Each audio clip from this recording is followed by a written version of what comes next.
अस्सलाम वालेकुम dear students, उम्मीद है आप सब खैरियत से होंगे। आज हम सॉल्व करेंगे चैप्टर नंबर 3 की कंप्लीट एक्सरसाइज। हम उसमें डिस्कस करेंगे MCQs, short questions and descriptive questions. पहले हम डिस्कस करते हैं एमसीक्यूज को। एमसीक्यू नंबर 1 है, chemical bond formation takes place when. इस एमसीक्यू में वो पूछ रहा है कि केमिकल बॉन्ड कब बनती है। अब जब एटम्स केमिकल बॉन्ड बनाने के लिए एक दूसरे के करीब आते हैं ना, तो उनके दरमियान दो फोर्सेस मौजूद होती हैं। एक होती है अट्रैक्शन की फोर्स जो कि उनको एक दूसरे के करीब लाती है, और एक होती है रिपल्जन की फोर्स जो कि इनको एक दूसरे से दूर करती है। जब फोर्स ऑफ अट्रैक्शन ज़्यादा हो जाती है फोर्स ऑफ रिपल्जन से, तब केमिकल बॉन्ड बन जाता है। तो हमारा राइट ऑप्शन हुआ C, force of attraction overcomes the force of repulsion. MCQ number 2 है, an ionic compound A plus B minus is most likely to be formed when. MCQ में वो पूछ रहा है कि हमारे पास एक आयनिक कंपाउंड है A प्लस B माइनस, ये कब बनेगा। अब आयनिक कंपाउंड तब बनता है जब एक एटम इलेक्ट्रॉन लूज करता है और दूसरा एटम उस इलेक्ट्रॉन को गेन करता है। तो जो उसने हमें यहाँ पर कंपाउंड दिया है उसमें A पर है प्लस चार्ज, यानी A ने अपना इलेक्ट्रॉन लूज किया है, और जो B है उस पर है माइनस चार्ज, यानी इस एटम ने इलेक्ट्रॉन को गेन किया। अब A ने जो कि इलेक्ट्रॉन लूज किया, इसका मतलब उसकी आयनाइजेशन एनर्जी की वैल्यू कम है, उसमें से इलेक्ट्रॉन को निकालना आसान है। जबकि B ने इलेक्ट्रॉन गेन किया, इसका मतलब उसकी इलेक्ट्रॉन अफिनिटी ज़्यादा है। तो हमारा राइट ऑप्शन हुआ B, ionization energy of A is low and the electron affinity of B is high.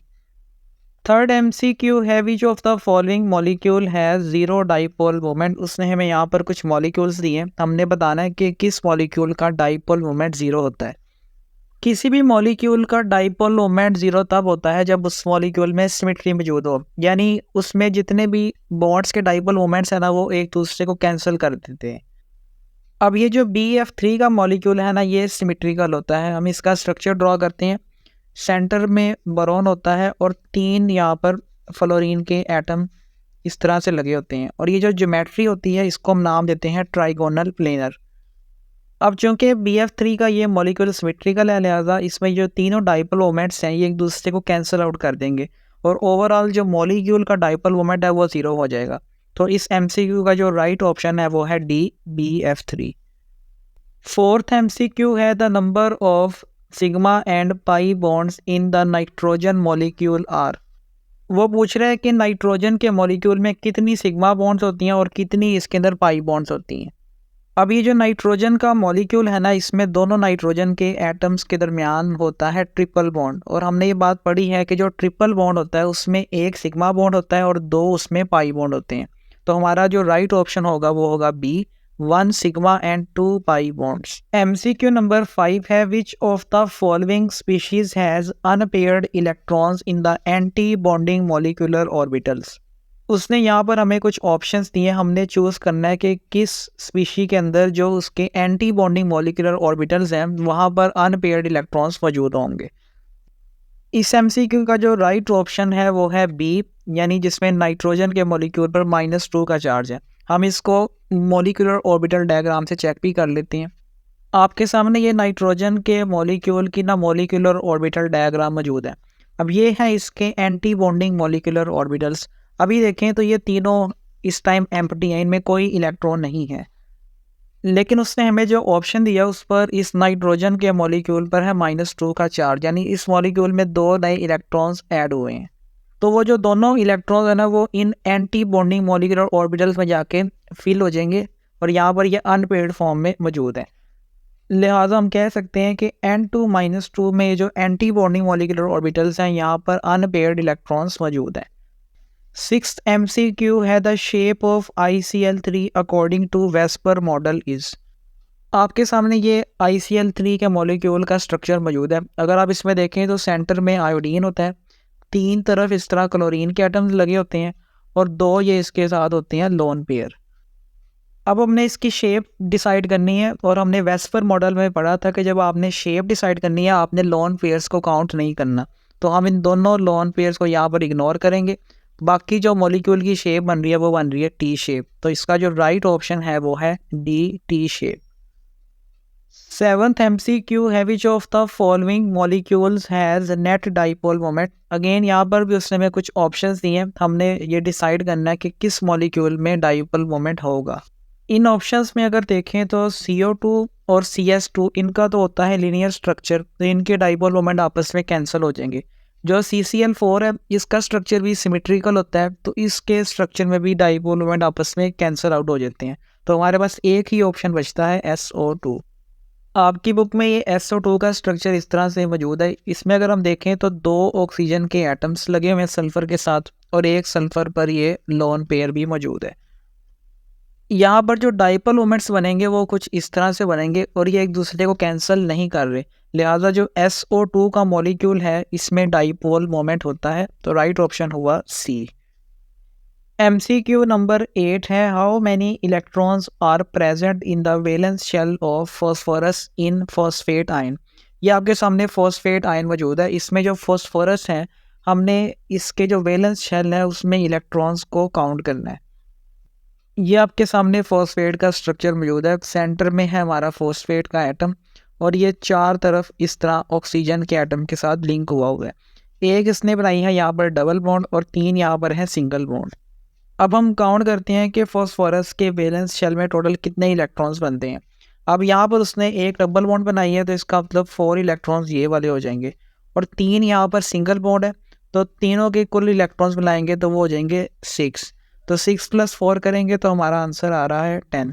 लिहाजा जो फॉस्फोरस का एटम है फॉस्फेट आयन में, उसमें टोटल 10 इलेक्ट्रॉन्स होते हैं वैलेंस शेल के अंदर।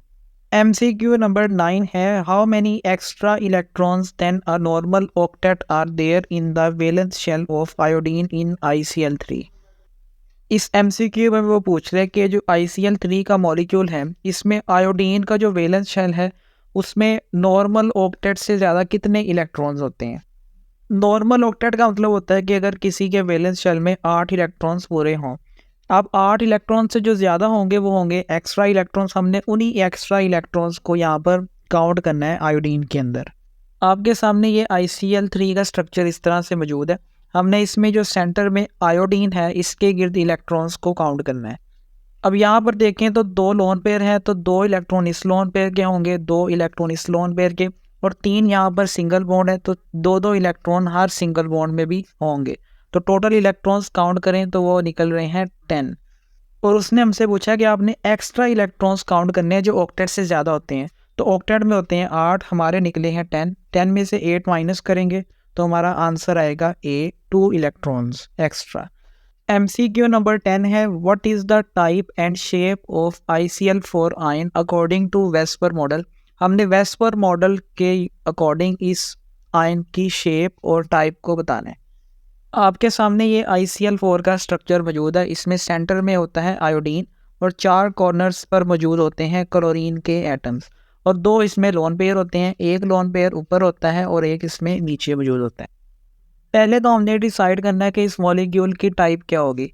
अब यहाँ पर 2 लोन पेयर हैं, तो हम यहाँ पर लिखेंगे E2, और 4 इसमें बॉन्ड पेयर हैं, तो वो हो जाएगा B4। तो इस मॉलिक्यूल की टाइप है AB4E2। अब इसकी शेप की अगर हम बात करें तो शेप डिसाइड करते हुए हमने पढ़ रखा है कि आपने लोन पेयर्स को इंक्लूड नहीं करना। तो लोन पेयर के बगैर ये जो शेप बन रही है इसका नाम होता है स्केयर प्लेनर। तो हमारा राइट ऑप्शन हुआ D, AB4E2 square planar. AB4E2 इसकी टाइप है और स्केयर प्लेनर इसकी शेप होगी। नेक्स्ट 11th MCQ है, which of the following molecule has a central atom with sp3 hybridization and a tetrahedral electron pair geometry. वो हमसे 2 बातें पूछ रहा है कि ये जो ऑप्शंस हैं इनमें से किस मॉलिक्यूल का जो सेंट्रल एटम है उसमें sp3 हाइब्रिडाइजेशन हो और उसकी जो ज्योमेट्री हो वो हो टेट्राहेड्रल। अब जो टेट्राहेड्रल ज्योमेट्री होती है उसमें जो सेंट्रल एटम है उसके गिर्द 4 एटम्स होते हैं, तो हमारे पास एक ही ऑप्शन बचता है CH4। लास्ट MCQ है, which of the following species contain a dative bond. Dative bond का मतलब होता है कोऑर्डिनेट कोवलेंट बॉन्ड। तो हमने इन ऑप्शन में से चूज़ करना है कि किस स्पीशी के अंदर कोऑर्डिनेट कोवलेंट बॉन्ड या डेटिव बॉन्ड मौजूद होता है। इस MCQ का करेक्ट ऑप्शन है C। इसमें जो NH4+ आयन है वहाँ पर अमोनिया होता है NH3, वो अपना एक लोन पेयर जो है वो डोनेट कर देता है H+ आयन को। जिससे इन दोनों के दरमियान कोऑर्डिनेट कोवेलेंट बॉन्ड बन जाता है। नेक्स्ट पोर्शन है short answer question. Question number 1 है डिफाइन द फॉलोइंग। उसने हमें यहाँ पर कुछ टर्म्स दिए हैं, हमने उनको डिफाइन करना है। पहली टर्म है डाइपोल, तो डाइपोल को हम डिफाइन करते हैं, a molecule with charge partial minus on one part and partial positive on the other part is called dipole. Dipole का मतलब होता है किसी मॉलिक्यूल में एक एंड पर हो पार्शियल पॉजिटिव चार्ज और दूसरे एंड पर हो partial negative charge. For example HCl का मॉलिक्यूल हमने पढ़ा हुआ है जिसमें हाइड्रोजन पर होता है पार्शियल पॉजिटिव चार्ज और क्लोरीन पर होता है partial negative charge. Next define है बॉन्ड ऑर्डर। बॉन्ड ऑर्डर की डिफाइन आपको MOT वाले टॉपिक में मिल जाएगी। The number of bonds formed between two atoms after the atomic orbitals overlap is called bond order. जब दो एटम्स के एटॉमिक ऑर्बिटल्स आपस में ओवरलैप कर लेते हैं तो उनके अंदर बनने वाली बॉन्ड्स की तादाद को हम नाम देते हैं बॉन्ड ऑर्डर का। और इसको हम कैलकुलेट कैसे करते हैं? It is taken as half of the difference between the number of bonding electron से A and anti bonding electron से बी। बॉन्ड ऑर्डर को कैलकुलेट करने का तरीका ये है कि आपने पहले देखने हैं कि बॉन्डिंग इलेक्ट्रॉन्स कितने हैं और उसको आपने शो करना है ए के साथ। फिर आपने देखना कि जो एंटी बॉन्डिंग ऑर्बिटल्स हैं उनमें कितने इलेक्ट्रॉन्स हैं उसको आपने शो कर देना है बी में, और इन दोनों को आपने माइनस करना है और 2 पे डिवाइड करना है, तो इससे आपके पास कैलकुलेट हो जाएगा बॉन्ड ऑर्डर। तीसरी डिफाइन है परमानेंट डाइपोल फोर्स। अब इनकी डिफाइन आपको डिटेल से चैप्टर नंबर 5 में मिलेंगी, तो ये मैंने यहाँ पर लिख ली है। The force of attraction between the positive end of a polar molecule and the negative end of a near by polar molecule is called permanent dipole force. Basically जब दो पोलर मॉलिक्यूल्स एक दूसरे के करीब आते हैं तो इनके जो ऑपोजिट एंड्स हैं ना उनके दरमियान जो अट्रैक्शन डेवलप हो जाती है उसको हम नाम देते हैं परमानेंट डाइपोल फोर्स। जैसे आपके सामने 2 HCl के ये मॉलिक्यूल हैं, अब इनके जो ऑपोजिट एंड है ये एक दूसरे के आमने सामने हैं, तो इन दोनों में जो अट्रैक्शन ये डेवलप हुई है जिसको डॉटेड लाइन से शो किया हुआ है इसको नाम देते हैं हम परमानेंट डाइपोल फोर्स का। फोर्थ डिफाइन वो पूछ रहे हैं लंडन डिस्पर्जन फोर्सेस, ये भी आपको चैप्टर नंबर 5 में मिलेगी। The momentary force of attraction between an instantaneous dipole and an induced dipole is called instantaneous induced dipole force. These forces are also known as London dispersion forces. Basically इसमें ये होता है कि एक molecule जिसमें आर्जी तौर पर पोल्स मौजूद हों, जैसे आपके सामने ये ब्रोमीन का मॉलिक्यूल मौजूद है, इसमें यहाँ पर आर्जी तौर पर ना पोल्स बने हुए हैं। इसके नज़दीक जब कोई दूसरा मॉलिक्यूल आता है ना जो कि नॉन पोलर हो, जैसे ये दूसरा ब्रोमीन का मॉलिक्यूल है जो कि अभी नॉन पोलर है, तो ये इस दूसरे मॉलिक्यूल के ऊपर भी ना पोल्स क्रिएट कर देते हैं। जैसे यहाँ पर देखिए अब इस दूसरे मॉलिक्यूल पर भी पोल्स क्रिएट हो गए हैं, तो इन दोनों के दरमियान अब जो फोर्स डेवलप होगी ना उसको हम नाम देते हैं लंडन डिस्पर्जन फोर्स का। शॉर्ट क्वेश्चन नंबर बी है draw the Lewis electron dot structure for the following species. उसने हमें यहाँ पर ये चंद स्पीशीज़ दी हैं, आपने इनका लेविस स्ट्रक्चर ड्रॉ करना है जिसमें हम इलेक्ट्रॉन्स को डॉट की मदद से शो करते हैं। पहला मॉलिक्यूल हम देख लेते हैं HCl, इसमें एक हाइड्रोजन का एटम है, एक कार्बन का और तीसरा नाइट्रोजन का। HCl में अगर आप देखें तो एक हाइड्रोजन का एटम है, एक कार्बन का और एक ही नाइट्रोजन का। अब जो नाइट्रोजन होता है उसके वैलेंस शेल में होते हैं टोटल 5 इलेक्ट्रॉन्स, तो यहाँ पर 5 इलेक्ट्रॉन ये वाले हो गए नाइट्रोजन के। जो कार्बन है उसके वैलेंस शेल में होते हैं टोटल 4 इलेक्ट्रॉन्स, तो ये वाले इसके हो गए 4 इलेक्ट्रॉन्स, जबकि जो हाइड्रोजन है उसके वैलेंस शेल में ये 1 इलेक्ट्रॉन है। तो इस तरह से ये इसका लेविस स्ट्रक्चर बन जाएगा। नेक्स्ट मॉलिक्यूल देखें तो वो है NCl3, इसमें एक नाइट्रोजन का एटम है और 3 इस तरह से क्लोरीन के एटम होते हैं। अब नाइट्रोजन के वैलेंस शेल में अभी हमने देखा है कि टोटल 5 इलेक्ट्रॉन्स होते हैं, तो 3 इलेक्ट्रॉन्स को ये जो नाइट्रोजन है ये तीनों क्लोरीन के साथ शेयर कर लेगा और 2 इलेक्ट्रॉन इसके पास इजाफी रहेंगे। तो यहाँ पर देख सकते हैं कि 3 क्लोरीन के साथ उसने एक इलेक्ट्रॉन शेयर कर लिया और 2 इलेक्ट्रॉन इसके ऊपर मौजूद है। तीसरी स्पीशीज उसने यहाँ पर दी है CO यानी कार्बन मोनोऑक्साइड। अब कार्बन के वैलेंस शेल में होते हैं टोटल 4 इलेक्ट्रॉन्स, तो 2 इलेक्ट्रॉन इसके यहाँ पर मौजूद है, जबकि 2 इलेक्ट्रॉन्स इसने ऑक्सीजन के साथ शेयर कर लिए हैं। जबकि अगर हम बात करें ऑक्सीजन की, ऑक्सीजन के वैलेंस शेल में टोटल होते हैं 6 इलेक्ट्रॉन्स, तो 2 इलेक्ट्रॉन इसके यहाँ पर मौजूद हैं, 2 इलेक्ट्रॉन इसने यहाँ पर कार्बन के साथ शेयर कर लिए हैं, जबकि जो इसके बाकी 2 इलेक्ट्रॉन्स हैं वो ये कार्बन को इस तरह से डोनेट कर देता है कोऑर्डिनेट कोवेलेंट बॉन्ड की फॉर्म में। हम इसकी बॉन्ड भी ड्रॉ करके लिख सकते हैं। ये कार्बन का एटम है, ये ऑक्सीजन का एटम है। 2 इसमें होती हैं कोवेलेंट बॉन्ड और एक इसमें होती है कोऑर्डिनेट कोवेलेंट बॉन्ड। और 2 इलेक्ट्रॉन्स कार्बन के पास लोन पेयर की फॉर्म में होते हैं और 2 ही इलेक्ट्रॉन्स ऑक्सीजन के पास लोन पेयर की फॉर्म में होते हैं। फोर्थ स्पीशी उसने हमें दी है ओजोन का मॉलिक्यूल। ओजोन के मॉलिक्यूल में टोटल 3 ऑक्सीजन के एटम होते हैं। एक होता है सेंटर में और 2 उसके इस तरह से साइड में मौजूद होते हैं। अब हर ऑक्सीजन के पास होते हैं टोटल 6 इलेक्ट्रॉन। तो ये जो सेंटर वाला ऑक्सीजन का एटम है ये अपने 2 इलेक्ट्रॉन शेयर करेगा इस ऑक्सीजन के एटम के साथ और एक ही अपना इलेक्ट्रॉन पेयर डोनेट कर देगा इस ऑक्सीजन के एटम को। तो टोटल इसके पास थे 6 इलेक्ट्रॉन, 6 में से अब इसके पास बच गए सिर्फ 2 इलेक्ट्रॉन्स। अब हम बात करते हैं इस ऑक्सीजन के एटम की। इसने अपने 2 इलेक्ट्रॉन तो शेयर किए हुए हैं, तो 6 में से जब 2 निकालेंगे तो टोटल इसके पास इस तरह से 4 इलेक्ट्रॉन बच जाएंगे। और इस ऑक्सीजन को देखें तो इस ऑक्सीजन के एटम ने अपना कोई इलेक्ट्रॉन ना शेयर किया है ना डोनेट किया है, तो इसके अपने 6 के 6 इलेक्ट्रॉन इसके अपने पास ही रहेंगे इस तरह से। तो अब आपने इसी स्ट्रक्चर को डॉटेड फॉर्म में इस तरह से ड्रॉ कर लेना है। जहाँ जहाँ पर बॉन्ड है वहाँ पर आपने 2-2 डॉट लगा देने हैं। एक चेंज आपने ये करनी है कि ये जो 2 इलेक्ट्रॉन्स है ना इनको आपने शो नहीं करना, ये यहाँ पर मिस्टेकली ड्रॉ हुए हैं।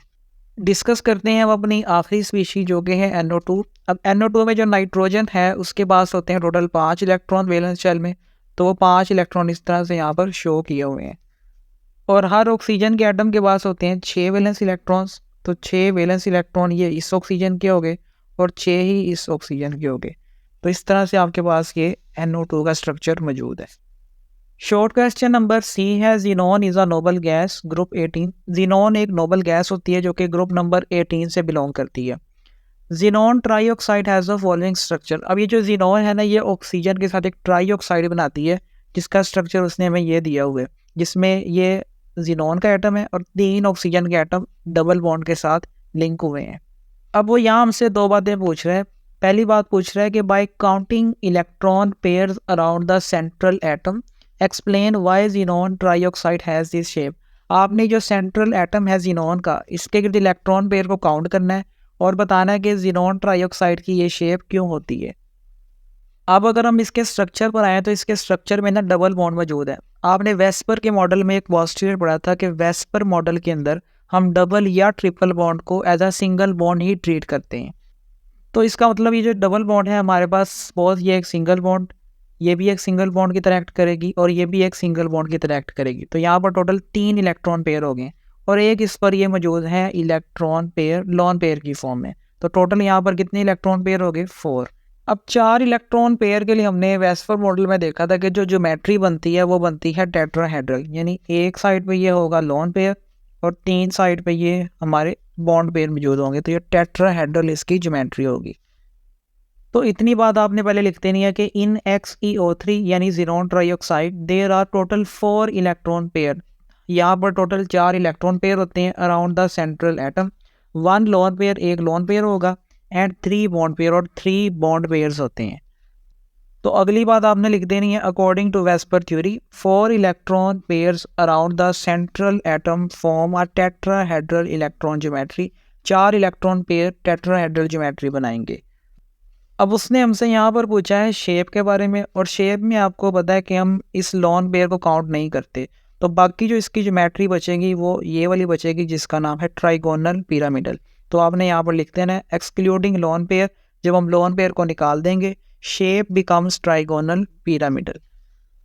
दूसरी बात वो हमसे पूछ रहा है कि draw a structure of xenon trioxide. आपने ज़ीनॉन ट्राईऑक्साइड का स्ट्रक्चर ड्रा करना है showing partial charges on the atom, जिसमें हर एटम के ऊपर पार्शियल चार्ज हो, and the direction of the dipole moment in the molecule. और इस मॉलिक्यूल में जो डाइपोल मोमेंट्स बन रहे हैं उनकी डायरेक्शन भी आपने शो करनी है। तो इस तरह से आपने इसका स्ट्रक्चर ड्रॉ कर देना है, जिसमें जो ऑक्सीजन है उसकी इलेक्ट्रोनेगेटिविटी ज़्यादा होने की वजह से पार्शियल नेगेटिव चार्ज होगा। तो तीनों ऑक्सीजन के एटम के ऊपर आपने पार्शियल नेगेटिव चार्ज शो करना है, और जो ज़ीनॉन का एटम है उसके ऊपर आएगा पार्शियल पॉजिटिव चार्ज। अब आपने शो करनी है डाइपोल मोमेंट्स की डायरेक्शन। तो डाइपोल मोमेंट की डायरेक्शन होती है कम इलेक्ट्रोनेगेटिविटी से ज़्यादा इलेक्ट्रोनेगेटिव एटम की तरफ। तो उसकी डायरेक्शन होगी इस तरह से ऑक्सीजन के एटम्स की तरफ। डी शॉर्ट क्वेश्चन है, explain the difference between the formation of pi and sigma bonds in terms of VBT. आपने वैलेंस बॉन्ड थ्योरी के अकॉर्डिंगली सिग्मा और पाई बॉन्ड में फ़र्क बयान करना है। वैलेंस बॉन्ड थ्योरी में हमने देखा था कि कैसे सिग्मा और कैसे पाई बॉन्ड बनती है, तो पहले हम डिस्कस करते हैं sigma bond. According to VBT, a sigma bond is formed by the linear overlap of two half filled atomic orbitals on adjacent atoms. Sigma bond तब बनता है जब दो एटम्स के जो हाफ फील्ड एटॉमिक ऑर्बिटल्स हैं वो आपस में एक दूसरे के साथ लीनियर ओवरलैप करते हैं।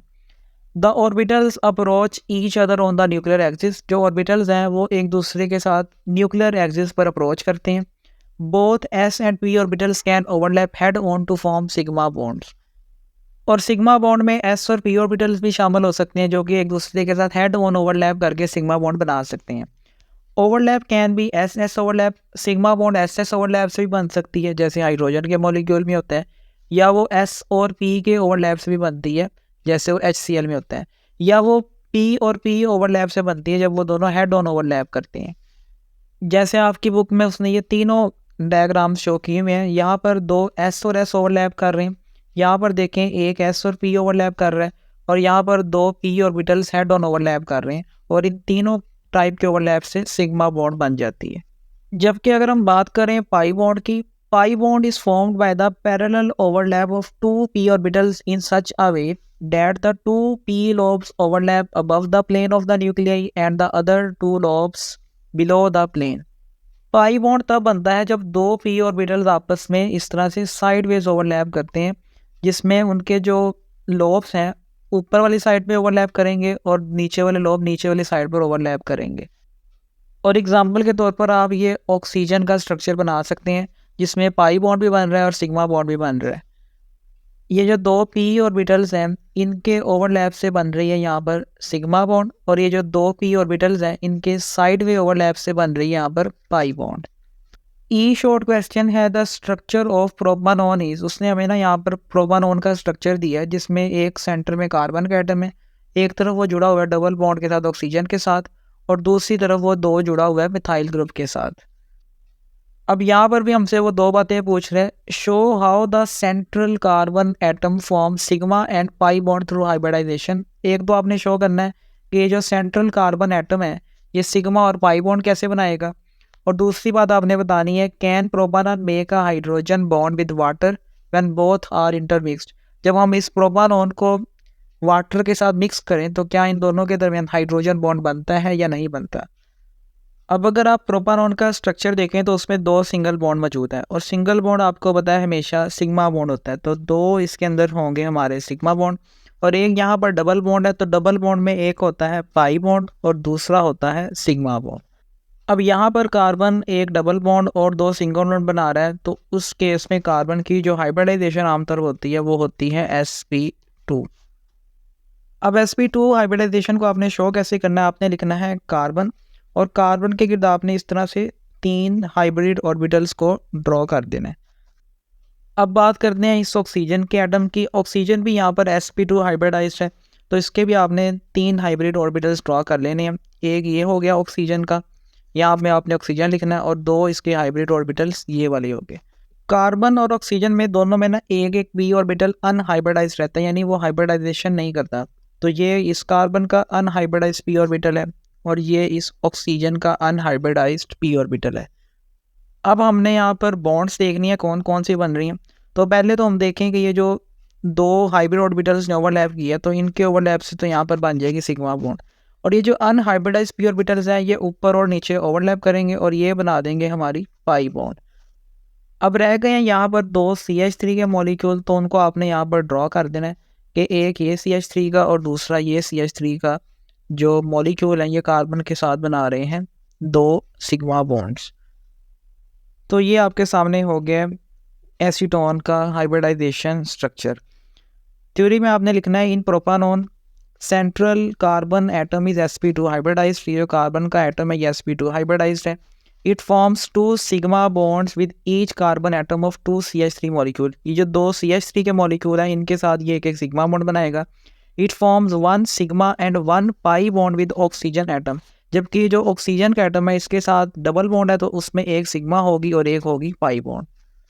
अब हम सॉल्व करते हैं इस क्वेश्चन का दूसरा पार्ट, जिसमें उसने पूछा था कि क्या वाटर के साथ प्रोपानॉन हाइड्रोजन बॉन्ड बनाएगा जब हम इसको मिक्स करेंगे। तो इसका आंसर आपने लिखना है यस, प्रोपानॉन हाइड्रोजन बॉन्ड बना सकता है वाटर के साथ। क्यों बना सकता है? क्योंकि प्रोपानॉन में जो ऑक्सीजन होता है ना, ये पार्शियल नेगेटिवली चार्ज होता है, और ये जो वाटर में हाइड्रोजन है ये होता है पार्शियल पॉजिटिवली चार्ज। तो ये जो हाइड्रोजन और ऑक्सीजन के दरमियान अट्रैक्शन डिवेलप होती है ना, उसकी वजह से इन दोनों में हाइड्रोजन बॉन्ड बन जाते हैं, और फिर ये ऑक्सीजन एटम अपना लोन पेयर यूज़ करके हाइड्रोजन एटम के साथ हाइड्रोजन बॉन्डिंग भी बना लेता है। तो थ्योरी में आपने लिखना है yes, propanone can form hydrogen bond with water. The oxygen atom in propanone is partially negatively charge. जो प्रोपानॉन में ऑक्सीजन का एटम है उस पर पार्शियल नेगेटिव चार्ज होता है, and it has lone pairs that attract the partial positively charge hydrogen from water molecule. और इसके पास ये लोन पेयर भी होते हैं जिसकी वजह से ये वाटर के हाइड्रोजन को अट्रैक्ट कर लेता है। This create hydrogen bonding between them and that's why they mix. अब इनके दरमियान हाइड्रोजन बॉन्डिंग डेवलप हो गई है, लिहाजा वाटर और प्रोपानॉन आपस में मिक्स हो सकते हैं। एफ क्वेश्चन है, predict the shapes of sulphate, borate and triiodide ions according to VSEPR model. उसने यहाँ पर कुछ आयंस दिए हैं, उनकी आपने वेस्पर मॉडल के अकॉर्डिंग शेप्स को ड्रॉ करना है। पहला आयन यहाँ पर देख लेते हैं, सल्फेट आयन। अब सल्फेट आयन में देखें तो सेंटर में सल्फर का एटम है और 4 इसमें ऑक्सीजन के एटम है। 2 ऑक्सीजन के एटम के साथ ये डबल बॉन्ड बनाएगा और 2 ऑक्सीजन के एटम के साथ ये सिंगल बॉन्ड के साथ जुड़ा हुआ है। और अगर हम इसका स्ट्रक्चर देखें तो इसमें 4 कॉर्नर्स बन रहे हैं, तो वो शेप होती है टेट्राहेड्रल। सेकंड उसने हमें आयन दिया है बोरेट का। बोरेट में देखें तो सेंटर में बोरोन एटम है और 4 इसके साथ इस तरह से हाइड्रोजन एटम सिंगल बॉन्ड के साथ लिंक है, और इस पूरे आयन पर जो चार्ज होता है वो होता है -1 का। अब यहाँ पर भी देखें तो टोटल 4 हमारे पास कॉर्नर्स बन रहे हैं, तो इसकी भी शेप क्या होगी, टेट्राहेड्रल। तीसरे नंबर पे आता है ट्राई आयोडाइड आयन, जिसमें 3 आयोडीन के एटम्स हैं, और इस पूरे मॉलिक्यूलर आयन पर जो चार्ज है वो है -1 का, और ये आपके सामने इसका स्ट्रक्चर मौजूद है। अब ये लीनियर फॉर्म में है, तो इसकी शेप क्या होगी, लीनियर शेप। तो आपने इस तरह से इनके स्ट्रक्चर ड्रॉ कर लेने हैं और इनकी शेप्स का नाम भी साथ लिख देना है। शॉर्ट क्वेश्चन नंबर जी है, sketch the molecular orbital pictures of pi 2p and pi star 2p। उसने हमें यहाँ पर 2 मॉलिक्यूलर ऑर्बिटल्स दिए हैं, पाई 2p and pi star 2p। आपने इनकी मॉलिक्यूलर ऑर्बिटल पिक्चर्स को ड्रॉ करना है। आपकी बुक में जो मॉलिक्यूलर ऑर्बिटल थ्योरी वाला टॉपिक है उसमें उसने पाई 2p और पाई स्टार 2p दोनों की डायग्राम्स ड्रॉ की हुई हैं। एक साइड पर उसने बनाई हुई है 2p z ऑर्बिटल्स के साथ, और दूसरी तरफ ओवरलैप करवाया हुआ है 2p y ऑर्बिटल के साथ। तो आप इन दोनों में से किसी एक को ड्रॉ कर सकते हैं। जैसे यहाँ पर देखें तो उसने 2pz ऑर्बिटल्स का ओवरलैप करवाया। अगर तो ओवरलैप होगा ऑपोजिट साइन वाले लोब्स का तो उससे बनते हैं एंटी बॉन्डिंग मॉलिक्यूलर ऑर्बिटल। यहाँ पर भी ओवरलैप ऑपोजिट साइड का है 2py ऑर्बिटल्स का, तो यहाँ पर भी बन रहे हैं एंटी बॉन्डिंग। और अगर ओवरलैप होगा सेम साइन वाली लोब्स का तो उससे मॉलिक्यूलर ऑर्बिटल्स बनते हैं बॉन्डिंग। यहाँ पर भी देखें तो सेम साइन वाले लोब्स का ओवरलैप हुआ तो उससे बॉन्डिंग मॉलिक्यूलर ऑर्बिटल्स बन रहे हैं। क्वेश्चन नंबर एच है, sketch the hybrid orbitals and bond formation in PCl3, SiCl4 and NH4। उसने हमें यहाँ पर 3 स्पीशीज़ दी हैं, तीनों के हमने हाइब्रिड ऑर्बिटल्स ड्रॉ करने हैं और इनमें बॉन्ड कैसे बनती है इसको भी बताना है। पहला मॉलिक्यूल हम डिस्कस करते हैं PCl3। सबसे पहले आपने यहाँ पर फॉस्फोरस की इलेक्ट्रॉनिक कॉन्फ़िगरेशन लिखनी है। अब फॉस्फोरस का जो एटॉमिक नंबर होता है वो होता है 15। तो ये मैंने आपके सामने इसकी वैलेंस शेल इलेक्ट्रॉनिक कॉन्फ़िगरेशन लिखी है। इसका लास्ट शेल होता है 3, तो इसके 3s में है टोटल 2 इलेक्ट्रॉन, जबकि 3px, 3py और 3pz इन तीनों में है एक इलेक्ट्रॉन। अब यहाँ पर हम देखें तो टोटल 3 p ऑर्बिटल्स हैं और एक यहाँ पर s ऑर्बिटल है। तो एक s और 3 p ऑर्बिटल्स जब आपस में मिलेंगे तो वो हाइब्रिडाइजेशन होती है sp3 हाइब्रिडाइजेशन, और इसमें 4 ही हमें sp3 हाइब्रिड ऑर्बिटल्स मिलेंगे। तो ये आपके सामने 4 sp3 हाइब्रिड ऑर्बिटल्स मौजूद हैं। पहले में देखें तो 2 इलेक्ट्रॉन हैं, यहाँ पर 2 थे, बाकी तीनों में इस तरह से सिंगल इलेक्ट्रॉन फिल हो गया। अब हम फॉस्फोरस के गिर्द इन चारों हाइब्रिड ऑर्बिटल्स को ड्रॉ करते हैं। तो एक आपने इस तरह ऊपर ड्रॉ करना है, दूसरा यहाँ पर, तीसरा ये हो गया और चौथा ये हो गया। अब बारी है कि आपने जो PCl3 में 3 क्लोरीन के एटम्स है ना, उनके p ऑर्बिटल्स को ड्रॉ करना है। तो आपने एक इस ऑर्बिटल के साथ लगा देना है, एक p ऑर्बिटल इस हाइब्रिड ऑर्बिटल के साथ और एक p ऑर्बिटल इस हाइब्रिड ऑर्बिटल के साथ ड्रॉ कर देना है। तो ये तीनों हो गए आपके पास क्लोरीन के p ऑर्बिटल्स। अब बारी है कि हमने इनमें इलेक्ट्रॉन्स को फिल करना है। अब फॉस्फोरस के जो हाइब्रिड ऑर्बिटल है ना, इसमें 2 इलेक्ट्रॉन लोन पेयर की फॉर्म में रहेंगे, जबकि यहाँ पर आप देखें एक क्लोरीन का एक फॉस्फोरस का, एक क्लोरीन का एक फॉस्फोरस का, और यहाँ पर भी एक क्लोरीन का एक फॉस्फोरस का इलेक्ट्रॉन होगा। तो इस तरह से आपके पास ये PCl3 की हाइब्रिडाइजेशन के थ्रू बॉन्डिंग एक्सप्लेन हो गई है। चलते हैं हम अपने नेक्स्ट मॉलिक्यूल की तरफ, जो कि है SiCl4। अब इसमें एक सिलिकॉन का एटम है जो कि सेंट्रल एटम है, और उसके 4 क्लोरीन के एटम्स जुड़े हुए हैं। तो पहले आपने सिलिकॉन की इलेक्ट्रॉनिक कॉन्फ़िगरेशन लिख लेनी है। ये आपके सामने सिलिकॉन की इलेक्ट्रॉनिक कॉन्फ़िगरेशन मौजूद है वैलेंस शेल की। अब सिलिकॉन के वैलेंस शेल में टोटल होते हैं 4 इलेक्ट्रॉन। 2 इलेक्ट्रॉन होते हैं इसके 3s में, एक होता है 3px, एक 3py, जबकि एक 3pz एम्प्टी होता है।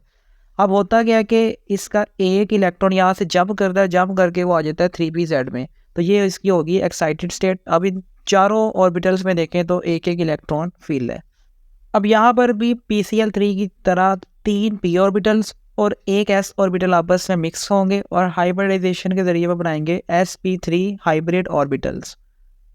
तो ये आपके सामने 4 हाइब्रिड ऑर्बिटल्स मौजूद हैं और चारों में एक एक इलेक्ट्रॉन मौजूद है। अब हम फॉस्फोरस की तरह यहाँ पर भी सिलिकॉन की इर्द गिर्द 4 हाइब्रिड ऑर्बिटल्स को इस तरह से ड्रॉ कर लेते हैं। यहाँ पर देखें तो 4 क्लोरीन के एटम्स हैं, तो आपने हर सिलिकॉन के हाइब्रिड ऑर्बिटल के साथ चारों क्लोरीन के एटम का इस तरह से ओवरलैप करवा देना है। शेप की अगर हम बात करें तो यहाँ पर जो शेप बन रही है वो अगेन टेट्राहेड्रल बन रही है। तो ये आपके सामने SiCl4 का हाइब्रिडाइजेशन के साथ स्ट्रक्चर कंप्लीट होता है। अब हम बात कर लेते हैं NH4+ की। अब अगेन यहाँ पर भी आपने नाइट्रोजन के पहले इलेक्ट्रॉनिक कॉन्फ़िगरेशन लिखनी है। नाइट्रोजन का एटॉमिक नंबर होता है 7। 1s में 2 इलेक्ट्रॉन होते हैं, 2s में भी 2 इलेक्ट्रॉन्स होते हैं, जबकि 2px, 2py और 2pz तीनों में एक एक इलेक्ट्रॉन होता है। अब यहाँ पर भी पिछले दोनों मॉलिक्यूल्स की तरह 3 p ऑर्बिटल्स और एक s ऑर्बिटल आपस में मिलेंगे और हाइब्रिडाइजेशन करके वो 4 sp3 हाइब्रिड ऑर्बिटल्स बना देंगे, जिसमें एक में डबल इलेक्ट्रॉन्स होंगे और बाकी तीनों में सिंगल सिंगल इलेक्ट्रॉन होंगे। तो यहाँ पर भी आपने नाइट्रोजन को सेंटर में लिखना है। एक हाइब्रिड ऑर्बिटल इस तरह से बनाना है, दूसरा इस तरह से, और तीसरा और चौथा आपने इधर ड्रॉ कर देने हैं। उसके बाद आपने इन हाइब्रिड ऑर्बिटल्स में इलेक्ट्रॉन की फिलिंग कर लेनी है। तो एक हाइब्रिड ऑर्बिटल में ये 2 इलेक्ट्रॉन्स आ जाएंगे, जबकि बाकी तीनों में इस तरह सिंगल सिंगल इलेक्ट्रॉन आ जाएगा। अब हमने ओवरलैप करवाना है हाइड्रोजन के ऑर्बिटल्स के साथ। तो एक हाइड्रोजन का एटम यहाँ पे ओवरलैप करेगा, ये इसका इलेक्ट्रॉन आएगा। एक हाइड्रोजन का एटम यहाँ पर ओवरलैप करेगा, ये इसका सिंगल इलेक्ट्रॉन आएगा। और एक हाइड्रोजन का ओवरलैप यहाँ पर हो जाएगा इस तरह से। अब रह गया यहाँ पर एक H+ आयन। तो ये जो नाइट्रोजन है अपना लोन पेयर ये वाला इस H+ को डोनेट कर देगा और इन दोनों के दरमियान बन जाएगी कोऑर्डिनेट कोवेलेंट बॉन्ड। तो इस तरह से आपके सामने ये NH4+ का हाइब्रिडाइजेशन के साथ स्ट्रक्चर कंप्लीट होता है। शॉर्ट क्वेश्चन नंबर आई है, the structures of PF3 and SiF4 are given below. उसने हमें यहाँ पर ना 2 स्ट्रक्चर्स दिए हैं, एक ये PF3 का है और ये SiF4 का है। कहता है redraw these with partial charges and state which is polar and which is non polar. एक तो आपने इन स्ट्रक्चर्स को रीड्रॉ करना है और उन पर शो करना है कि कौन सा पार्शियल चार्ज यहाँ पर आएगा, और फिर आपने ये बताना है कि पूरा molecule as a whole polar होगा या नॉन पोलर होगा। पहले हम डिस्कस कर लेते हैं PF3 को। PF3 का जो स्ट्रक्चर आपके सामने बना है इसको नाम देते हैं हम ट्राइगोनल पिरामिडल स्ट्रक्चर का। अब यहाँ पर देखें तो फ्लोरीन की इलेक्ट्रोनेगेटिविटी फॉस्फोरस से ज़्यादा होती है, तो हर फ्लोरीन के एटम पर आपने पार्शियल नेगेटिव चार्ज बना देना है। और फॉस्फोरस की जो इलेक्ट्रोनेगेटिविटी है वो कम है, तो इस पर आएगा पार्शियल पॉजिटिव चार्ज। अब हमने ड्रॉ करने हैं यहाँ पर डाइपोल मोमेंट्स। तो डाइपोल मोमेंट के हमें डायरेक्शन पता है, कम इलेक्ट्रोनेगेटिविटी से ज़्यादा इलेक्ट्रोनेगेटिव एटम की तरफ। तो फॉस्फोरस से फ्लोरीन की तरफ आपने इस तरह डाइपोल मोमेंट्स के एरो ड्रॉ कर देने हैं। तो यहाँ पर 3 टोटल एरोज आ गए। अब ये जो PF3 का स्ट्रक्चर होता है ना, ये सिमेट्रिकल नहीं होता, यानी यहाँ पर ये जो डाइपोल मोमेंट्स है ना, ये आपस में एक दूसरे को कम्प्लीटली कैंसिल आउट नहीं कर रहे। तो हम कह सकते हैं कि इस मॉलिक्यूल का जो डाइपोल मोमेंट है वो ज़ीरो नहीं होता, और जिस मॉलिक्यूल का डाइपोल मोमेंट ज़ीरो ना हो वो मॉलिक्यूल होता है पोलर। लिहाजा PF3 जो है ये एक पोलर मॉलिक्यूल है। अब हम डिस्कस करते हैं SiF4। ये आपके सामने SiF4 का स्ट्रक्चर मौजूद है, इसका नाम होता है टेट्राहेड्रल। अब इसमें भी हम पहले पार्शियल चार्जेस ड्रॉ करते हैं। यहाँ पर भी फ्लोरीन की इलेक्ट्रोनेगेटिविटी सिलिकॉन से ज़्यादा है, तो हर फ्लोरीन के एटम पर आपने इस तरह से पार्शियल नेगेटिव चार्ज को बना देना है। क्योंकि सिलिकॉन की इलेक्ट्रोनेगेटिविटी कम है इनसे, तो सिलिकॉन पर आएगा यहाँ पर पार्शियल पॉजिटिव चार्ज। उसके बाद आपने यहाँ पर एरो ड्रॉ करने हैं जिनकी डायरेक्शन होगी कम इलेक्ट्रोनेगेटिविटी से ज़्यादा इलेक्ट्रोनेगेटिव एटम की तरफ। तो हम एरो की डायरेक्शन रखेंगे फ्लोरीन की तरफ। तो टोटल यहाँ पर हमने इस तरह से 4 एरोस ड्रॉ कर देने हैं। अब ये जो सिलिकॉन टेट्राफ्लोराइड यानी SiF4 का स्ट्रक्चर होता है ना, ये सिमेट्रिकल होता है, यानी इसमें जितने भी डाइपोल मोमेंट्स हैं ना वो एक दूसरे को कैंसिल आउट कर देते हैं, जिसकी वजह से इस मॉलिक्यूल का जो ओवरऑल डाइपोल मोमेंट है ना वो हो जाता है 0। और जिस मॉलिक्यूल का ओवरऑल डाइपोल मोमेंट 0 हो उसको हम नाम देते हैं कि वो है non polar molecule. Short question number J है, draw the orbital structure of carbon dioxide molecule in terms of VBD। आपने वैलेंस बॉन्ड थ्योरी का यूज़ करके कार्बन डाइऑक्साइड का ऑर्बिटल स्ट्रक्चर ड्रॉ करना है। अब अगेन यहाँ पर भी हम स्टार्ट करेंगे इलेक्ट्रॉनिक कॉन्फ़िगरेशन से। तो पहले मैं यहाँ पर लिख लेता हूँ कार्बन की इलेक्ट्रॉनिक कॉन्फ़िगरेशन। अब ये आपके सामने कार्बन की इलेक्ट्रॉनिक कॉन्फ़िगरेशन मौजूद है। कार्बन का एटॉमिक नंबर होता है 6, 1s में 2 इलेक्ट्रॉन्स होते हैं, 2s में भी 2 इलेक्ट्रॉन्स होते हैं, 2px और 2p1 में एक इलेक्ट्रॉन, जबकि 2pz में कोई इलेक्ट्रॉन नहीं होता। अब ये है नीचे कार्बन की एक्साइटेड स्टेट वाली इलेक्ट्रॉनिक कॉन्फ़िगरेशन। इसमें क्या होता है कि जो 2s में से एक इलेक्ट्रॉन है वो जंप कर चला जाता है 2pz के अंदर। तो अब 2s में देखें एक इलेक्ट्रॉन बच गया, जबकि 2px, 2py और 2pz में अब सिंगल इलेक्ट्रॉन हो गया। जो CO2 का मॉलिक्यूल होता है इसमें कार्बन की जो हाइब्रिडाइजेशन होती है वो होती है sp हाइब्रिडाइजेशन, यानी एक इसमें s और एक p ऑर्बिटल आपस में मिक्स होंगे और मिक्स होकर ये sp हाइब्रिड ऑर्बिटल्स बना देंगे। तो एक ये sp हाइब्रिड ऑर्बिटल है और दूसरा ये वाला है, जबकि ये वाले जो 2 p ऑर्बिटल्स हैं ये अनहाइब्रिडाइज्ड रहेंगे। अब हम ड्रॉ करते हैं ऑक्सीजन की इलेक्ट्रॉनिक कॉन्फ़िगरेशन। ये आपके सामने दोनों ऑक्सीजन के एटम्स की इलेक्ट्रॉनिक कॉन्फ़िगरेशन मौजूद है।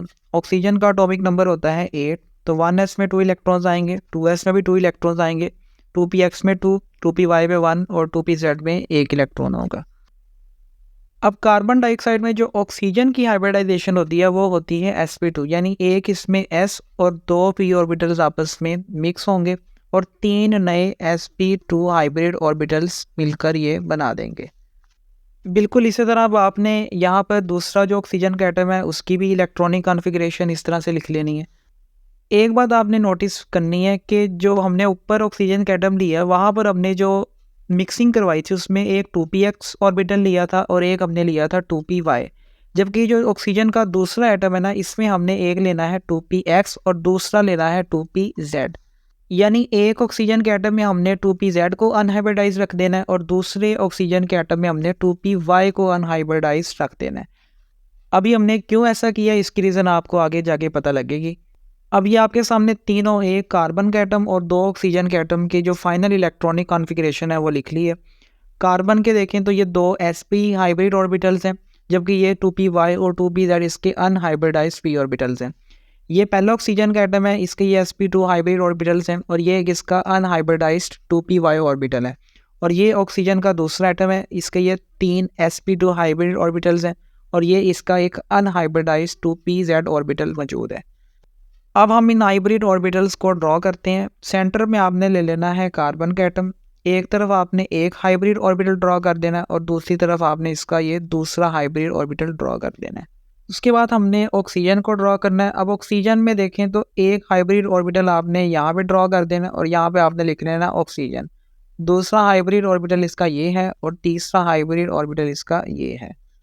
इसी तरह आपने इधर लेफ्ट साइड पर भी ऑक्सीजन का दूसरा एटम ले लेना है, ये इसका एक हाइब्रिड ऑर्बिटल है। यहाँ पर आप लिखेंगे ऑक्सीजन का एटम, एक हाइब्रिड ऑर्बिटल ये है और तीसरा हाइब्रिड ऑर्बिटल इसका यहाँ पर मौजूद है।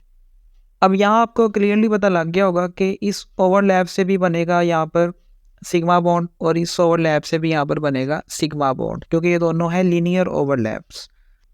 अब आपने ड्रॉ करने हैं कार्बन के जो अनहाइब्रिडाइज्ड 2p ऑर्बिटल्स हैं इनको। तो पहले मैं ड्रॉ करता हूँ 2pz को। सपोज ये कार्बन का 2pz जो कि है अनहाइब्रिडाइज्ड p ऑर्बिटल। अब मैं ड्रा करता हूँ ये 2py अनहाइब्रिडाइज्ड ऑर्बिटल। तो सपोज ये है मेरा 2py अनहाइब्रिडाइज्ड p ऑर्बिटल। इसी तरह मैं इसी कलर से ये जो ऑक्सीजन का 2py है इसको भी यहाँ पर ड्रॉ कर लेता हूँ। सपोज ये इस ऑक्सीजन के एटम का है 2py अनहाइब्रिडाइज्ड p ऑर्बिटल। अब मैं ड्रॉ करता हूँ ये जो दूसरा ऑक्सीजन का एटम है इसका 2pz अनहाइब्रिडाइज्ड p ऑर्बिटल। तो वो मैं अगेन यहाँ पर इस कलर से यहाँ ड्रॉ कर रहा हूँ।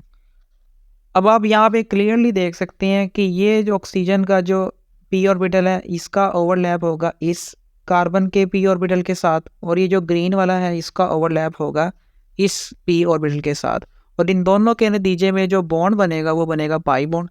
तो एक पाई बॉन्ड हमारा यहाँ पर हमें मिलेगा और दूसरा पाई बॉन्ड हमें मिलेगा यहाँ पर। तो 2 पाई बॉन्ड यहाँ पर बन गए हैं। बाकी यहाँ पर रह गए हैं ऑक्सीजन के दो हाइब्रिड ऑर्बिटल्स। तो 2 इलेक्ट्रॉन इसमें होंगे, 2 ही इलेक्ट्रॉन्स इस वाले में होंगे। सिमिलरली इस साइड पर भी 2 इलेक्ट्रॉन इसमें होंगे और 2 ही इलेक्ट्रॉन इसमें होंगे। तो ये ऑक्सीजन के दो हाइब्रिड ऑर्बिटल्स हैं, दोनों ऑक्सीजन के एटम्स के, ये काम करेंगे लोन पेयर्स का। तो ये आपके पास फाइनल स्ट्रक्चर बनता है कार्बन डाइऑक्साइड का वीबीटी और हाइब्रिडाइजेशन के अकॉर्डिंग। आई होप आपको ये समझ में आया होगा।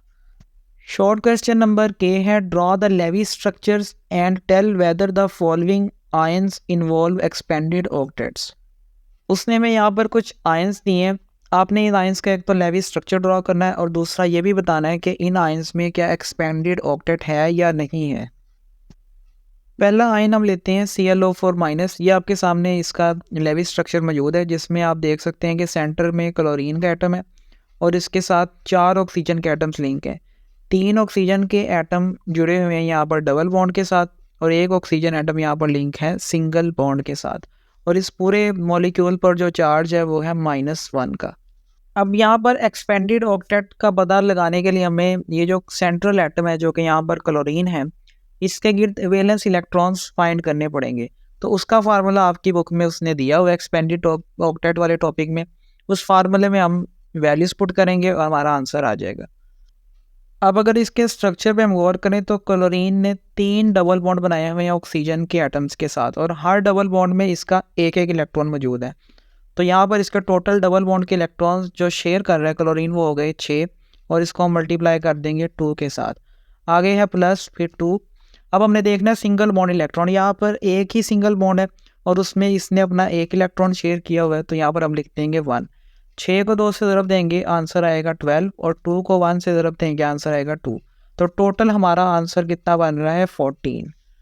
अगर वैलेंस इलेक्ट्रॉन में 8 इलेक्ट्रॉन्स पूरे हो तो हम उसको कहते हैं ऑक्टेट रूल। अगर 8 से बढ़ जाएँ तो वो बन जाता है एक्सपेंडेड ऑक्टेट। लिहाजा यहाँ पर चूँकि हमारे 14 इलेक्ट्रॉन्स बन रहे हैं तो हम कहेंगे कि ClO4 के अंदर ये जो क्लोरीन है ये एक्सपेंडेड ऑक्टेट रूल फॉलो कर रहा है। अब हम आते हैं दूसरे आयन पर जो कि है ICl4-। इसमें आयोडीन सेंट्रल एटम है और ये चारों साइड पर क्लोरीन एटम के साथ सिंगल बॉन्ड के साथ जुड़ा हुआ है। इसके स्ट्रक्चर में आप देख सकते हैं कि आयोडीन पर यहाँ पर 2 लोन पेयर भी मौजूद हैं और यहाँ पर कोई भी डबल बॉन्ड नहीं है। तो हम अपने इस फार्मूले में थोड़ी सी चेंज कर लेंगे। ये जो डबल बॉन्ड इलेक्ट्रॉन्स है यहाँ पर हम लिख सकते हैं कि इसमें लोन पेयर इलेक्ट्रॉन्स, क्योंकि डबल बॉन्ड तो है नहीं, लोन पेयर से इसको रिप्लेस कर देंगे। अब हम इस फार्मूले में वैल्यूज पुट करते हैं। अब हम पहले फाइंड करते हैं लोन पेयर। तो 2 को मल्टीप्लाई करेंगे, चूँकि यहाँ पर 2 लोन पेयर है तो 2 मैं यहाँ पर पुट कर दूंगा। आगे हमने देखना है कि सिंगल बॉन्ड इलेक्ट्रॉन्स कितने हैं। अब आयोडीन ने 4 सिंगल बॉन्ड बनाए हैं और चारों में इसका अपना एक इलेक्ट्रॉन शेयर्ड है। तो हम यहाँ पर 2 को मल्टीप्लाई कर देंगे 4 के साथ। तो 2 को 2 से मल्टीप्लाई करेंगे 4 आएगा और 4 को 2 से मल्टीप्लाई करेंगे 8 आएगा, और इनको जब हम प्लस करेंगे हमारा आंसर आ रहा है 12। अब 12 भी यहाँ पर 8 से ज़्यादा है तो इसका मतलब ICl4- में जो आयोडीन है ये भी एक्सपेंडेड ऑक्टेट फॉलो कर रहा है। थर्ड मॉलिक्यूलर आयन हम डिस्कस कर रहे हैं NH4। अब इसमें देखें तो सेंटर में है नाइट्रोजन का एटम। अब इस नाइट्रोजन ने ना एक लोन पेयर अपना डोनेट किया हुआ है हाइड्रोजन को, यानी यहाँ पर एक ना कोऑर्डिनेट कोवैलेंट बॉन्ड बना हुआ है।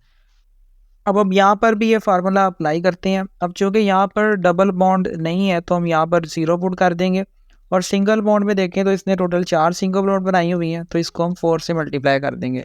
तो हमारा फाइनल आंसर बन रहा है 8। अब आंसर है एग्जैक्ट 8, इसका मतलब नाइट्रोजन एक्सपेंडेड ऑक्टेट को फॉलो नहीं कर रहा क्योंकि इसमें इलेक्ट्रॉन्स वैलेंस शेल में 8 से ज़्यादा नहीं है। अब हम डिस्कस करते हैं अपना आखिरी मॉलिक्यूलर आयन I3-। इसमें एक देखें सेंटर में आयोडीन का एटम है और 2 इसके साइड पे सिंगल बॉन्ड के साथ जुड़े हुए हैं। यहाँ पर भी हम इस फार्मूले को अप्लाई करते हैं। अब यहाँ पर चूँकि डबल बॉन्ड इलेक्ट्रॉन्स कोई भी नहीं है, हम यहाँ पर इसको रिप्लेस कर देते हैं लोन पेयर के साथ। तो अब यहाँ पर देखें सेंट्रल आयोडीन के पास टोटल इस टाइम 3 लोन पेयर्स मौजूद हैं। तो 2 को मैं मल्टीप्लाई करूँगा 3 के साथ, प्लस आगे सिंगल बॉन्ड यहाँ पर देखें तो 2 हैं, तो हर 2 में इसका एक एक अपना इलेक्ट्रॉन है। तो 2 को मैं मल्टीप्लाई कर दूँगा 2 के साथ, तो 3 को 2 से तरफ देंगे 6 और 2 को 2 से मल्टीप्लाई करेंगे 4। तो टोटल इलेक्ट्रॉन्स जो यहाँ पर बन रहे हैं वो बन रहे हैं 10। अब ये 10 भी 8 से ज़्यादा है, इसका मतलब है कि ये जो सेंट्रल आयोडीन एटम है I3- में, ये एक्सपेंडेड ऑक्टेट को फॉलो कर रहा है। शॉर्ट क्वेश्चन नंबर L है the bond between K and Cl is ionic but that between Si and Cl is polar covalent, explain why. वो यहाँ पर पूछ रहा है कि पोटेशियम और क्लोरीन के दरमियान जो बॉन्ड होता है वो आयनिक होता है, लेकिन सिलिकॉन और क्लोरीन के दरमियान जो बॉन्ड होता है वो होता है पोलर कोवेलेंट बॉन्ड। आपने इसकी रीज़न बयान करनी है। पहले हम बात कर लेते हैं कि पोटेशियम और क्लोरीन का बॉन्ड आयनिक क्यों होता है। अब इसकी 2 वजूहत हैं। एक वजह तो ये कि पोटेशियम होता है मेटल, जबकि जो क्लोरीन होता है ये नॉन मेटल, और मेटल और नॉन मेटल में आमतौर पर जो बॉन्ड बनती है वो बनती है आयनिक। और दूसरा डिफरेंस ये है कि इन दोनों की जो इलेक्ट्रोनेगेटिविटी में डिफरेंस है वो 1.8 से ज़्यादा है, इसलिए इन दोनों के दरमियान इलेक्ट्रॉन ट्रांसफ़र हो जाता है और बॉन्ड बन जाता है आयनिक। तो इसका आंसर आपने लिखना है the bond between potassium and chlorine is ionic because potassium is a metal and chlorine is a non-metal. So electrons are fully transferred forming an ionic bond. Also, electronegativity difference between potassium and chlorine is more than 1.8 which leads to formation of ionic bond. दूसरी अब हम बात करते हैं silicon और chlorine का जो bond है वो पोलर कोवेलेंट क्यों होता है। पहली रीज़न ये है कि दोनों होते हैं नॉन मेटल्स, इसलिए यहाँ पर इलेक्ट्रॉन ट्रांसफ़र नहीं होता बल्कि शेयर होता है। लेकिन फिर भी इनमें जो इलेक्ट्रोनेगेटिविटी का डिफरेंस है वो कुछ हद तक होता है, जिसकी वजह से इलेक्ट्रॉन क्लोरीन के गिर्द ज़्यादा रहता है, इसलिए बॉन्ड हो जाता है पोलर कोवेलेंट बॉन्ड। तो इसका आंसर आप लिखेंगे while silicon and chlorine are both non metals and electrons are shared. अगरचे सिलिकॉन और क्लोरीन दोनों नॉन मेटल्स हैं और इन दोनों में इलेक्ट्रॉन्स शेयर हो रहे हैं, but unequally due to some difference of electronegativity. लेकिन जो इलेक्ट्रॉन्स शेयर हो रहे हैं वो अनईक्वल हो रहे हैं क्योंकि इन दोनों में इलेक्ट्रोनेगेटिविटी का कुछ डिफरेंस मौजूद है, और वो कितना है 1.1 का, forming a polar covalent bond, जिसकी वजह से इन दोनों में जो बॉन्ड बनता है वो बनता है polar covalent bond. Short question number M है SO2 is a polar molecule but SO3 is not justified. वो कह रहा है जो SO2 का मॉलिक्यूल है ये पोलर होता है जबकि SO3 का ये पोलर नहीं होता। आपने इसकी रीज़न बयान करनी है। आपकी बुक में दोनों स्ट्रक्चर बने हुए हैं, SO2 का भी और SO3 का भी। अगर आप SO2 का स्ट्रक्चर देखें तो इसमें एक लोन पेयर इस तरह से मौजूद है और इसका जो शेप है वो बेंट होती है। अब यहाँ पर जो डाइपोल मोमेंट्स की डायरेक्शन है वो कुछ इस तरह से होगी। अब लोन पेयर मौजूद होने की वजह से यहाँ पर जो डाइपोल मोमेंट्स है वो एग्जैक्टली एक दूसरे को कैंसिल आउट नहीं कर रहे, जिसकी वजह से जो ओवरऑल मॉलिक्यूल का डाइपोल मोमेंट है वो ज़ीरो नहीं होता। और अभी हमने पढ़ा है कि जब डाइपोल मोमेंट ज़ीरो नहीं होता तो मॉलिक्यूल हो जाता है पोलर। तो इसका आपने आंसर लिखना है SO2 has bent shape due to lone pair on sulphur. Sulphur पर लोन पेयर होने की वजह से SO2 की जो शेप है वो बेंट होती है। So dipole moments are not cancelled, लिहाजा इनके डाइपोल मोमेंट आपस में कैंसिल नहीं होते। That's why the molecule becomes polar, लिहाजा मॉलिक्यूल SO2 का पोलर हो जाता है। अगर हम बात करें SO3 की, SO3 में लोन पेयर नहीं होता तो यहाँ पर जो डाइपोल मोमेंट्स है उनकी डायरेक्शन कुछ इस तरह से होगी और इसका स्ट्रक्चर अब हो गया सिमेट्रिकल। तो इसके जो डाइपोल मोमेंट्स है वो आपस में एक दूसरे को कैंसिल आउट कर देंगे, लिहाजा ओवरऑल जो मॉलिक्यूल का डाइपोल मोमेंट है वो हो जाएगा यहाँ पर ज़ीरो, और ज़ीरो डाइपोल मोमेंट होने की वजह से मॉलिक्यूल नॉन पोलर हो जाएगा। तो इसका आंसर आपने लिखना है while SO3 has trigonal planar structure which is symmetric. जो SO3 का स्ट्रक्चर होता है वो होता है ट्राइगोनल प्लेनर और ये एक सिमेट्रिकल स्ट्रक्चर है। So dipole moments cancel each other and the molecule becomes non polar, लिहाजा यहाँ पर जो डाइपोल मोमेंट्स हैं वो एक दूसरे के साथ कैंसिल आउट हो जाएंगे और मॉलिक्यूल बन जाएगा non polar. Short question number N है which of O2 2+ and O2 2- would be paramagnetic. उसने हमें यहाँ पर 2 आयंस दिए हैं ऑक्सीजन के। आपने बताना है कि इन दोनों में से पैरामैग्नेटिक कौन सा होगा। Give reason in the light of MOT, आपने एमओटी थ्योरी को यूज़ करके इसका आंसर देना है। इस क्वेश्चन का आंसर देने के लिए हमें मॉलिक्यूलर ऑर्बिटल डायग्राम समझनी होगी ऑक्सीजन की, वहाँ से हमें इस क्वेश्चन का आंसर ईजिली मिल सकता है। ये आपके सामने ऑक्सीजन के मॉलिक्यूल की मॉलिक्यूलर ऑर्बिटल डायग्राम मौजूद है। अगर आप यहाँ पर देखें तो इसमें 2 अनपेयर्ड इलेक्ट्रॉन्स मौजूद है, जिसकी वजह से हमने ये बात की थी कि ऑक्सीजन जो होता है ये होता है पैरामैग्नेटिक। अब वो हमसे पूछ रहा है कि अगर हम इन आयंस में इलेक्ट्रॉन्स कुछ ऐड करें या कुछ गेन करें तब क्या ये पैरामैग्नेटिक रहेगा या नहीं रहेगा। पहला आयन जो उसने हमें दिया है वो दिया है O22+, यानी अब हमने ऑक्सीजन में से 2 इलेक्ट्रॉन्स को रिमूव कर दिया है। अब जो 2 इलेक्ट्रॉन्स रिमूव होंगे वो यहाँ से होंगे इसके एंटी बॉन्डिंग मॉलिक्यूलर ऑर्बिटल में से, तो ये इलेक्ट्रॉन्स अब इसके हो गए रिमूव। तो बाकी अगर आप देखें सारे इलेक्ट्रॉन्स जो यहाँ पेयर्ड हैं, जिसकी वजह से हम कह दें कि ये जो O22+ है ये पैरामैग्नेटिक नहीं होता। तो इसका आंसर आपने लिखना है O22+, जिसमें टोटल 14 इलेक्ट्रॉन्स होते हैं, क्योंकि O2 नॉर्मल में टोटल 16 इलेक्ट्रॉन्स हैं, जबकि यहाँ से 2 इलेक्ट्रॉन्स रिमूव हो गए हैं, जिसकी वजह से बाकी इलेक्ट्रॉन्स बच गए हैं 14। This ion has 2 fewer electrons than oxygen molecule which है 16। अब यहाँ पर 2 इलेक्ट्रॉन्स कम है। When we fill the molecular orbitals up to 14 electrons, so all the electrons are paired। अभी हमने देखा कि जब हमने इलेक्ट्रॉन्स को फिल किया और 2 इलेक्ट्रॉन्स निकल गए हैं तो पीछे सारे इलेक्ट्रॉन्स बचे हैं वो पेयर्ड फॉर्म में है। So O22+ is diamagnetic, no unpaired electrons. लिहाजा ये जो O22+ का आयन है ये पैरामैग्नेटिक नहीं होता बल्कि ये डायमैग्नेटिक होता है, क्योंकि इसमें अनपेयर्ड इलेक्ट्रॉन्स कोई मौजूद नहीं है। अब हम डिस्कस करते हैं दूसरा आयन जिसमें ऑक्सीजन पर है 2- का चार्ज, यानी इसने 2 इलेक्ट्रॉन्स गेन किए हैं। अब वो जो 2 इलेक्ट्रॉन इसने गेन किए हैं ना, वो 2 इलेक्ट्रॉन्स इन ऑलरेडी मौजूद इलेक्ट्रॉन के साथ जाके पेयर्ड हो जाएंगे। तो अगेन यहाँ पर अनपेयर्ड इलेक्ट्रॉन्स जो पहले थे वो ख़त्म हो गए, सारे के सारे पेयर्ड हो गए, जिसकी वजह से जो O22- है ये भी हो जाएगा डायमैग्नेटिक, यानी ये पैरामैग्नेटिक नहीं रहेगा। तो इसका आंसर आपने लिखना है O22-। अब इसमें हो गए 18 electron. This ion has 2 more electrons than O2।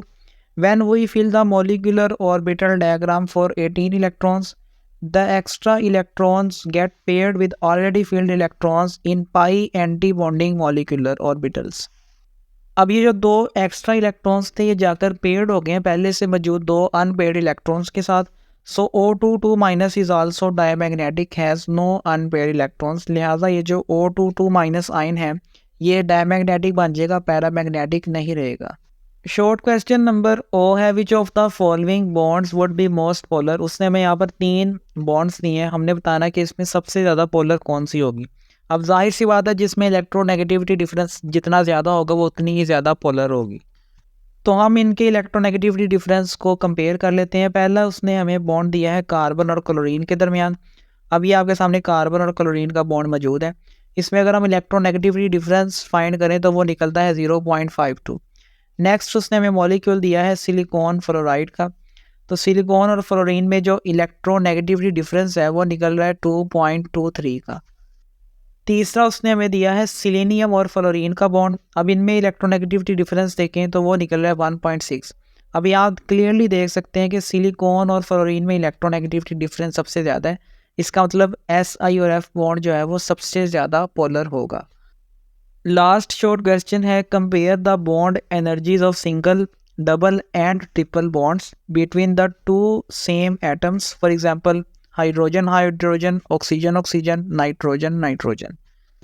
आपने बताना है कि अगर 2 सेम एटम्स के दरमियान सिंगल, डबल या ट्रिपल बॉन्ड मौजूद हो तो सबसे ज़्यादा बॉन्ड एनर्जी किस बॉन्ड की होगी। Explain the trend in terms of number of shared electrons.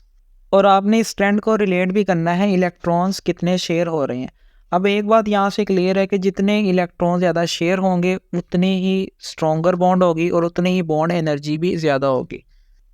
So bond energy increases as the number of shared electron pair between atom increases. जब एटम्स के दरमियान इलेक्ट्रॉन पेयर जो शेयर हो रहा है वो ज़्यादा शेयर होंगे तो उनके दरमियान बॉन्ड स्ट्रॉन्गर होगा और बॉन्ड एनर्जी इंक्रीज कर जाएगी। अ सिंगल बॉन्ड शेयर 2 इलेक्ट्रॉन, एक सिंगल बॉन्ड में 2 इलेक्ट्रॉन्स शेयर होते हैं। अ double bond shares 4, double bond में टोटल 4 इलेक्ट्रॉन्स शेयर होते हैं। And a triple bond share 6 electron, और ट्रिपल बॉन्ड में टोटल 6 इलेक्ट्रॉन्स शेयर होते हैं। So as more electrons are shared, the bond becomes stronger and shorter, requiring more energy to break. तो electrons share होने की तादाद जब बढ़ती है तो बॉन्ड स्ट्रॉन्गर होता है और उसके दरमियान डिस्टेंस कम हो जाते हैं, जिसकी वजह से उसको ब्रेक करने में ज़्यादा एनर्जी चाहिए होती है और बॉन्ड एनर्जी इंक्रीज हो जाती है। तो हम यहाँ इजीली कह सकते हैं कि जो नाइट्रोजन और नाइट्रोजन के दरमियान ट्रिपल बॉन्ड है उसकी एनर्जी है 941, जो कि सबसे ज़्यादा है। उसके बाद है ऑक्सीजन, डबल बॉन्ड ऑक्सीजन, उसकी एनर्जी 495 है। और हाइड्रोजन और हाइड्रोजन में सिंगल बॉन्ड है तो उसकी एनर्जी 432 है। तो क्लियरली हम देख सकते हैं कि ट्रिपल बॉन्ड की एनर्जी सबसे ज़्यादा, उससे कम डबल बॉन्ड की, और सबसे लास्ट में है सिंगल बॉन्ड की। थर्ड पोर्शन है डिस्क्रिप्टिव क्वेश्चन का। क्वेश्चन नंबर 3 है, how the bonding in the following molecules can be explained with respect to valence bond theory. उसने हमें यहाँ पर कुछ मॉलिक्यूल्स दिए हैं, आपने इन मॉलिक्यूल्स की बॉन्डिंग को एक्सप्लेन करना है वैलेंस बॉन्ड थ्योरी का यूज़ करके। इस क्वेश्चन का आंसर आपको मिल जाएगा आपका जो टॉपिक 3.6 है वैलेंस बॉन्ड थ्योरी, उसके अंदर वहाँ पर हमने ऑलरेडी एक्सप्लेन किया हुआ है कि बॉन्डिंग कैसे इन मॉलिक्यूल्स में होती है। क्वेश्चन नंबर 4 है, what are the postulates of VSEPR model. आपने वेस्पर मॉडल के पोस्टुलेट बताने हैं। Discuss the structures of the following species with reference to the theory. और आपने जो उसने कुछ मॉलिक्यूल्स दिए हैं इनकी आपने बॉन्डिंग को और स्ट्रक्चर को एक्सप्लेन करना है वेस्पर मॉडल के अकॉर्डिंग। अब ये भी हमने वेस्पर मॉडल के अंदर डिटेल से डिस्कस किए हुए, इनकी शेप्स क्या होती हैं, इनमें अरेंजमेंट कैसी होती है ऑर्बिटल्स की। तो इसका आंसर आपको 3.8 टॉपिक वेस्पर मॉडल में मिल जाएगा। क्वेश्चन नंबर 5 है, explain the orbital hybridization for CH4NH3 BF3 and BeCl2। यहाँ पर भी उसने कुछ मॉलिक्यूल्स दिए हैं और उसने आपसे पूछा कि आपने इसकी हाइब्रिडाइजेशन को एक्सप्लेन करना है। तो इस क्वेश्चन का आंसर आपको मिल जाएगा आपका टॉपिक जो 3.7 है चैप्टर का ऑर्बिटल हाइब्रिडाइजेशन, उसमें ये डिस्कस हुआ है। क्वेश्चन नंबर 6 है, draw the molecular orbital diagram for the following molecules and calculate their bond orders. उसने हमें यहाँ पर कुछ मॉलिक्यूल्स दिए हैं, आपने उनकी मॉलिक्यूलर ऑर्बिटल डायग्राम भी बनानी है और उनके बॉन्ड ऑर्डर्स भी फाइंड करने हैं। इस क्वेश्चन का आंसर आपको मिल जाएगा जो आपका 3.9.1 टॉपिक है molecular orbital diagram of some diatomic molecules. वहाँ पर आपकी बुक में इनकी डायग्राम्स भी हैं और इनके बॉन्ड ऑर्डर्स भी कैलकुलेट किए गए हैं। क्वेश्चन नंबर 7 है, discuss the formation of fluorine molecule in the light of Lewis structure VBT and MOT। उसने यहाँ पर 3 थ्योरीज दी हैं, लेविस, VBT और MOT। इन तीनों के अकॉर्डिंगली आपने फ्लोरीन के मॉलिक्यूल कैसे बनता है इसको एक्सप्लेन करना है। पहले नंबर पे हम इसकी इलेक्ट्रॉनिक कॉन्फ़िगरेशन देखते हैं। फ्लोरीन का एटॉमिक नंबर होता है 9। तो 1s में 2 इलेक्ट्रॉन्स होते हैं, 2s में भी 2 और 2p में 5 इलेक्ट्रॉन, यानी जो इसका ये वैलेंस शेल है इसमें टोटल 7 इलेक्ट्रॉन्स होते हैं। अब दोनों फ्लोरीन के एटम को अपना ऑक्टेट पूरा करने के लिए एक एक इलेक्ट्रॉन की ज़रूरत है। तो ये दोनों अपना एक एक इलेक्ट्रॉन इस तरह से शेयर कर लेते हैं तो इनके दरमियान एक सिंगल बॉन्ड बन जाता है। तो ये आपके सामने इसका हो गया लेविस स्ट्रक्चर। अब हम इसका स्ट्रक्चर देखते हैं VBT के अकॉर्डिंग। अब ये सिंगल बॉन्ड बना रहे हैं, इसका मतलब इनके 2 p ऑर्बिटल्स आपस में लीनियर ओवरलैप कर रहे हैं। तो ये एक फ्लोरीन का p ऑर्बिटल है और ये दूसरे फ्लोरीन के एटम का p ऑर्बिटल है और इन दोनों के दरमियान ये लीनियर ओवरलैप हुआ है जिससे इन दोनों के दरमियान एक सिंगल बॉन्ड बन गई है। अब हम ड्रा करते हैं इसकी मॉलिक्यूलर ऑर्बिटल डायग्राम। अब ये हमने ले लिया है यहाँ पर 2s इसका सबशेल। तो इनके ओवरलैप से एक बनेगा एंटी बॉन्डिंग और दूसरा बनेगा बॉन्डिंग मॉलिक्यूलर ऑर्बिटल, और दोनों में आप देख सकते हैं कि 2-2 इलेक्ट्रॉन्स आ गए हैं। अब रह गए ये 2p5 जिसमें 2px में होंगे 2, 2py में भी 2 होंगे, जबकि 2pz में एक सिंगल इलेक्ट्रॉन होगा। सेम यहाँ पर भी इस तरह होगा। तो इनके ओवरलैप से हमारे पास एक बनेगा ये बॉन्डिंग मॉलिक्यूलर ऑर्बिटल का सेट और ये दूसरा बनेगा एंटी बॉन्डिंग मॉलिक्यूलर ऑर्बिटल का सेट। अब टोटल हमने इलेक्ट्रॉन्स फिल करने हैं 10, 5 यहाँ पर हैं और 5 यहाँ पर हैं। तो हम नीचे से स्टार्ट करेंगे, 2 इलेक्ट्रॉन यहाँ पर आएंगे, 4 इलेक्ट्रॉन इधर आ जाएंगे, 6 हो गए, और 4 इलेक्ट्रॉन इसमें आ जाएंगे। तो टोटल 10 इलेक्ट्रॉन्स इसमें फिल हो गए, जबकि ये जो इसका सिग्मा 2p स्टार है ये एम्प्टी रहेगा। तो ये आपके पास हो गई फ्लोरीन के मॉलिक्यूल की मॉलिक्यूलर ऑर्बिटल डायग्राम। यहाँ पर आपके चैप्टर नंबर 3 की एक्सरसाइज कंप्लीट होती है। उम्मीद है आपको ये समझ में आई होगी। अगर आपको वीडियो अच्छी लगी तो वीडियो को लाइक, शेयर और चैनल को सब्सक्राइब कीजिएगा। आपसे मुलाकात होगी नेक्स्ट लेक्चर में। अल्लाह हाफिज़।